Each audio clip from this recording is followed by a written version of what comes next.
The Icarus Phenomenon. Icarus was a minor character in Greek mythology, famous for not surviving the transition from boyhood to manhood. He was the son of Daedalus, an accomplished inventor, who produced an ingenious labyrinth on the island of Cnossus for Minos, the king of Crete.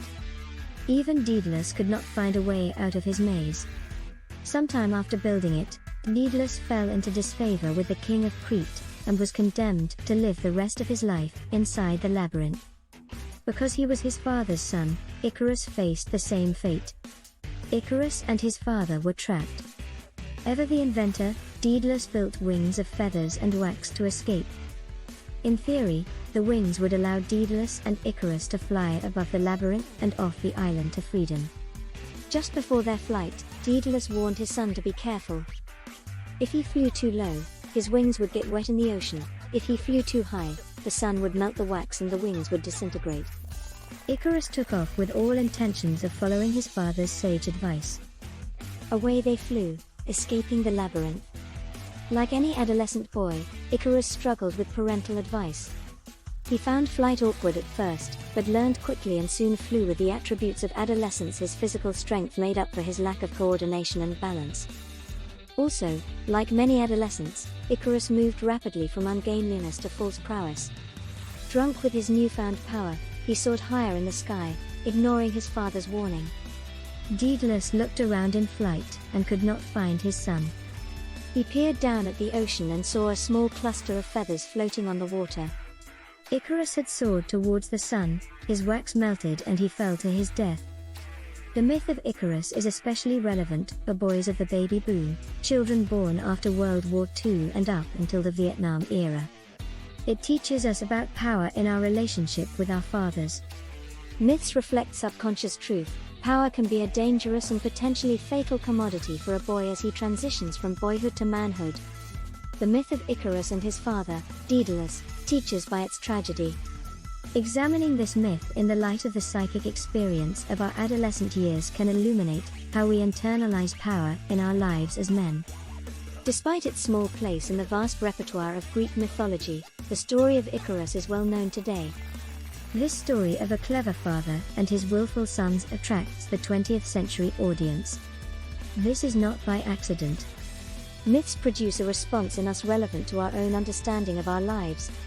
Power is often confusing for boys of the baby boom generation. The growth of our culture during that period made us anonymous, and the symbols of power continue to confuse and frighten us. Our fathers, thrust into a competitive and work-centered world, never made the time to guide us in the transition from boyhood to manhood. This experience leaves us uncertain about ourselves and unbalances our relationship with the power of manhood. The Icarus myth warns us of the dangers of power, but unfortunately provides no solution to our dilemma. Many men are trapped in adolescence, frustrated by fantasies of unmodulated and unbounded power, or constricted in their experience of what it means to be a man. The Icarus phenomenon haunts us in our daily professional and personal lives. It seems all we have to help guide us are the Marvel comic books and, more recently, the spate of successful Batman, Fantastic Four, and other superheroes. What is power? Most men in our society are confused about what it means to be powerful. Accepted symbols of power are often Mike Tyson-like figures, strong in body, but abusive to others.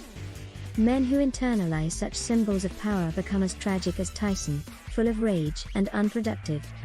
Gandhi, a more proper symbol of power, seems archaic in our muscles-from-steroids society. Power is not rage, control, or domination. Many men define power as the ability to do or act, to exert influence over the environment, to accomplish something, or resist the influence of others. A young man learns about power when his elders exert their power over him. The experience of being the object of another's power shapes and guides how a boy will act when he becomes a man. It is not simply what a young man learns about power, but also the manner in which he learns it, that determines how we will use power in the service of him and others. How do families and society teach us about power? Many, if not the majority of men older than 20, grew up with the familial/sociological phenomenon of distant fathers. Whether that distance was the result of divorce, death, work, addiction, or emotional absence, the effect is often the same. Renowned family therapist Gus Napier, PhD, and Frank Pittman, MD, among others, have described common evolutionary processes for young men in such families. When fathers are absent, mothers are often left with the task of raising boys to be men, something they can never fully teach. The father's absence also sets up the son to be the inappropriate, yet likely target for the mother's anger and unmet needs.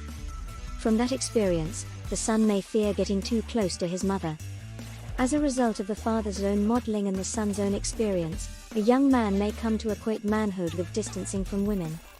Moreover, our patriarchal society teaches men to relate hierarchically to others.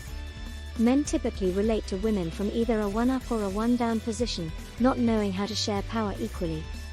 Some men view women as having the ability, whether in the workplace or in the home, to give or to take away the aspects of power by which the man defines himself as masculine.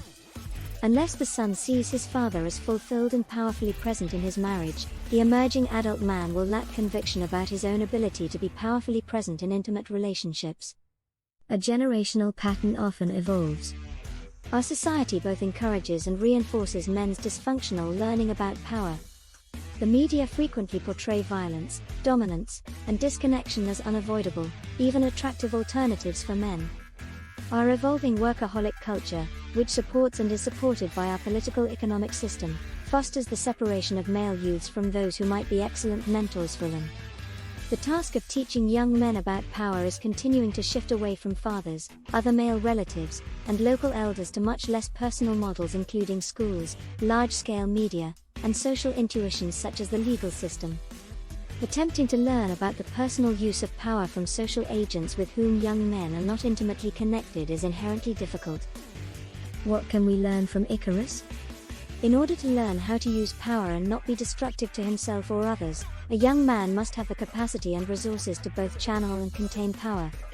In the myth, Daedalus provided encouragement but limited his advice to cognitive information about using his newfound power, the ability to fly. Young men also need modeling, practice, protection, containment, and a nurturing emotional connectedness with the mentor. Icarus took off without the experience, values, context, guidance, or limits he needed to protect him. Daedalus was unfortunately unavailable when Icarus faced the crisis of his life, therefore, Icarus was unable to draw upon what he needed but had not learned.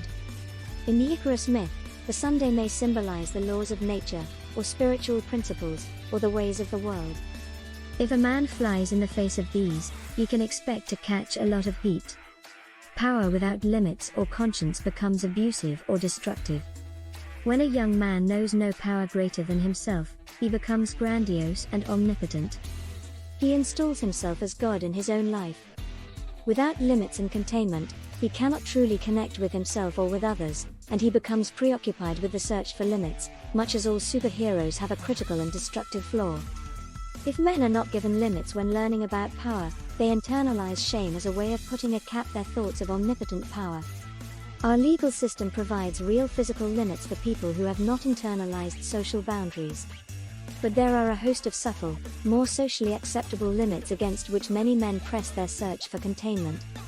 Addictions allow people to push against their experience of reality. Substance abuse appears to be freeing at first, but ultimately enslaves the spirit. In a similar manner, perfectionism can be seen as pressing against human limits, procrastination as pressing against time limits, and compulsive debt as pressing against financial limits. Competition may be derived from seeking one's place and boundaries within a hierarchy, whether in sports or on the corporate ladder. Every social niche provides both a channel for expressing power and limits of that power. In the Icarus myth, gravity represents the imprisonment that results from remaining forever trapped within our past. Having limits and conscience without encouragement to use one's own power leaves one vulnerable and undefended. Without an inspired and empowering father, Icarus would have flown low and been unable to complete the journey. Or, worse, he would have lived the rest of his days in depression and resignation, trapped inside the maze he inherited. In relationships, such as a man might believe his only power is to veto, to withhold, to withdraw, and to abandon. To address the power dilemmas they face, men must recognize the causes of such dilemmas, and develop strategies for healing and prevention. There may be a tendency to look at the symptoms, and to work to increase the effectiveness of men's responses to the problem. But, By taking that route, we are again at risk for playing into the seduction of trying to get ahead in work, finances, status, or attempts at controlling relationships. To address power issues fundamentally, a man must examine his relationship with power and his relationships with others around power. Other types of power. The description of power described above may be considered stereotypical masculine power. Founded on control and domination, it also may be referred to as power over. Yet feminist and recovery movement writers have described alternative forms of power, which a man must learn to use if he is to break free of the power traps that hold on him. Shared power with stereotypical feminine power is mutual empowerment. Founded on equality rather than hierarchy, shared power is created through interrelationship. The whole is greater than the sum of its parts, is one way of viewing such power. Shared power with endows people with more power than they have in isolation. Without developing shared power, men are likely to experience threat or challenge, rather than affirmation and partnership, in their relationships. Spiritual power or power within involves realizing inner potential by making manifest the true self. When the internal self and the external life are aligned in harmony, this gives the unconditional sense of well-being that does not depend on status or performance. To grow to be able to use power, men need support and limits, encouragement and containment. A young man needs a personal connectedness with his mentor, in which there are both a drawing out or calling forth of power, and a structure and emotional containment that helps shape it. Men who are learning about power also need information, coaching, a sense of relatedness to others regarding the use of power, and healing of wounds and deficits in their personal history with power.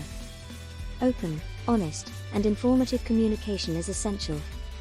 Whether informally among friends or in men's groups, couples groups, individual, conjoint, or group therapy, interpersonal healing is needed. During adolescence, a boy's peers can exert a profound influence on his learning, development, and values. Our society often responds to its lost boys with disdain and avoidance, encouraging the development of an adolescent male counterculture rebellion. A generation of youth that grows up with respect, guidance, and inclusion, however, can draw upon the strengths of those who have gone before them, and has tremendous potential for influencing the world in positive ways. Adult men must continue to develop a culture around the use of power that communicates positive values and behaviors. While growing up, a young man internalizes the parent-child relationships within which he was raised. He will relate to the childlike parts of himself and others using his experience. He will repeat abuse and neglectful use of power in his relationship with himself and others as that is what he has known.